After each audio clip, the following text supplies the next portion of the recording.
Hello everybody, welcome to Bear Beer Reviews. Today we've got some rather special news and we've also got a rather special beer.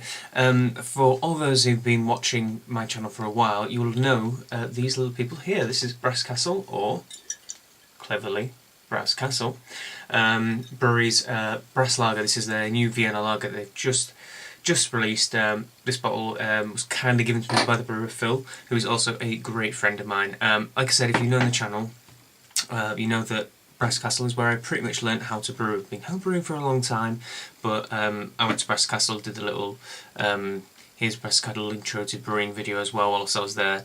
That was the first place that I actually learnt how to brew on an industrial scale, and I owe a lot. I owe the current job at the Hop Studio to Brass Castle for all the knowledge that they gave me, and I'm extremely thankful to them because of that. I might have this as 5.3% before I forget.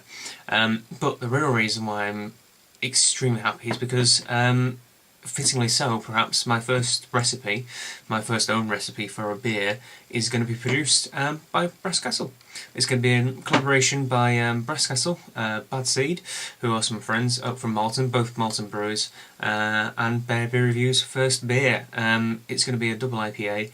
It's going to be absolutely ridiculously hoppy, and probably give or take around 8%, and there's going to be 660 bottles of it produced, so get your names down for it soon. It should be popping up. We're going to brew it sometime this month, that is March in case you're wondering, middle of this month, and may possibly be making an appearance at the Malton Beertown Beer Festival if it's ready by then, but it might still be pretty darn hoppy and not as well conditioned as we may like by then, but we shall see, so there you go, that's my big news, and we shall celebrate it by giving a try to this lager.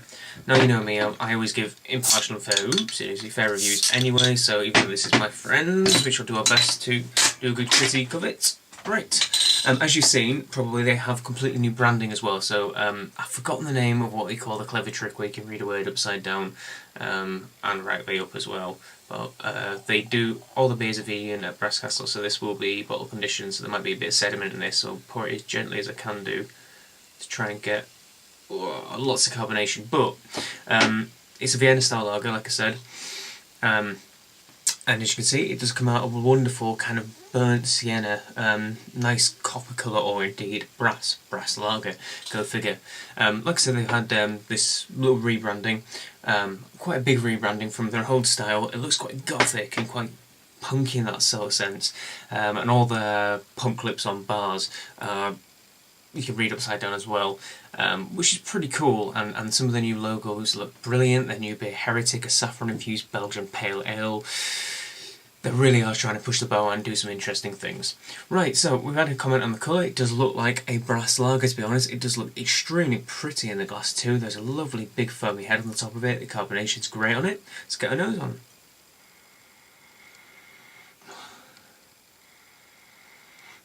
Yeah, there's this nice nutty undertone, the typical Pilsner malt smell that you're very much used to, but where the kind of Vienna lagers break away from the traditional style is that they have this caramelised, sweet tone underneath it. Literally the Vienna and malts that they put in these slightly killed Pilsner malt that just has this more caramelised flavour, and obviously makes the beer a little bit darker and changes the flavour profile quite a bit. There's a lot of Vienna lagers made by craft producers that have really hit it big.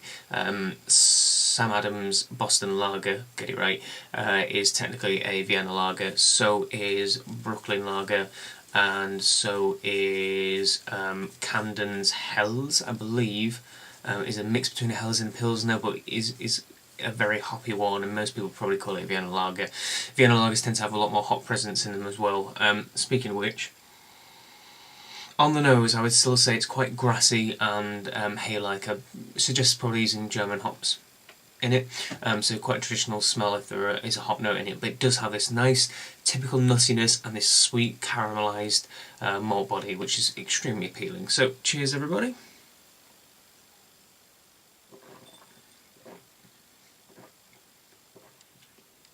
Oh, Yeah, you know what? That's really good.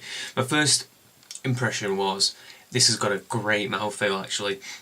It's certainly ranging in the mid-body. It's not as light and as watery as watery is not the right word. It's not as light as many mass-produced pilsners and lagers, shall we say. It does feel much more like there's much more presence in the mouth, much more mouthfeel to it, and the carbonation's great in it. It is effervescent and fizzy. It's got a great malt body too. There is that, like I said, there's that caramelised flavour, almost ranging on like creme brulee. You know, you get the kind of burnt creme brulee on the top of, the caramelised sugar on the top of a creme brulee. That slightly charry but very much caramel flavour and sweetness, and it's got lovely nuttiness underneath it as well.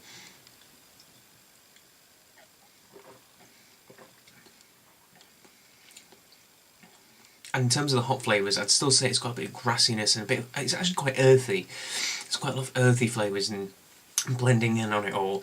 So overall you've got this nice, sweet, but exceptionally crisp, I might add as well, which is the advantage of lagers. It does feel very concise and very contained. There's nothing particularly overpoweringly offensive.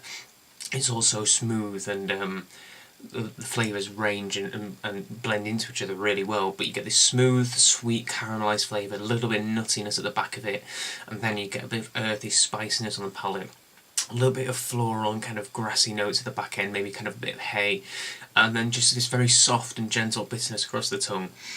Nothing too overpowering, but it's certainly full of flavour. It's certainly got a lot more flavour. Than your traditional pilsner. Obviously, it's a slightly different style as a Vienna lager. It's supposed to have a bit more flavour to it, and it always was going to. But I definitely like it. I really do. So much so, I'll probably finish this bottle off, to be honest. It's 5.3. So it probably does help somewhat in the mouthfeel, but I just think it adds a lot to it. The fact that it just does have that chunkiness really means that the flavours stay and last and hold on a bit longer. If it's too watery, they just bottom out at the end and you just get water on the palate and there's nothing there. But because it's got a good medium body mouthfeel, it does just stick around for a little bit longer, so much so that I can still kind of taste it now. There's a little bit of a peppery spiciness on the tongue still. I do like the look of it. I said it was bottle conditioned, and I'm pretty sure it is. Actually, having said that, it doesn't look like it, so it might be the first artificially carbonated one. I don't know. You'd have to tell me anyway. But usually, they don't final filter most of their beers. Obviously, because this one's a lager, and perhaps they've got it artificially carbonated just to get the extra carbonation in it. But I don't blame them for that. I don't blame them for that. There's nothing like getting a completely flat lager. You know, most pilsners rely on the carbonation alone just to get any sort of flavour or mouthfeel. So in terms of a lager, yes, I really actually quite like it. I think I'll probably give this a good 8 out of 10. I definitely have it again. It's not busting down any barriers in terms of making me kind of go, wow, it's completely exceptional and genre defining and fantastic, but I definitely have it again.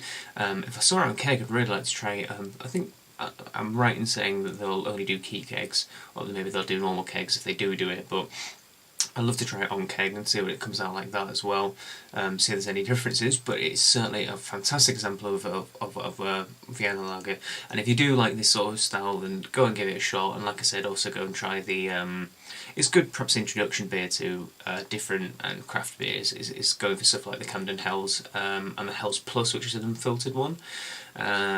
Stuff like Brooklyn Lager and things. That'd be a good way to get a little bit more flavour without getting too far out your comfort zone, and this is a great example of one of those as well. So there you go, well done Brass Castle, good 8 out of 10. Please look out for the Brass Castle Bad Seed and Bear Beer Reviews beer coming out soon. Name yet to be determined, but it'll be a double IPA of extreme hoppiness. We've got Falconer's Flight, which is the nice blend of different American hops that we're going to be dry hopping it with. I'm stupendously excited about it, about brewing it. It'll be really cool. And please keep your eyes open for it. So until next Bear Beer Review, cheers!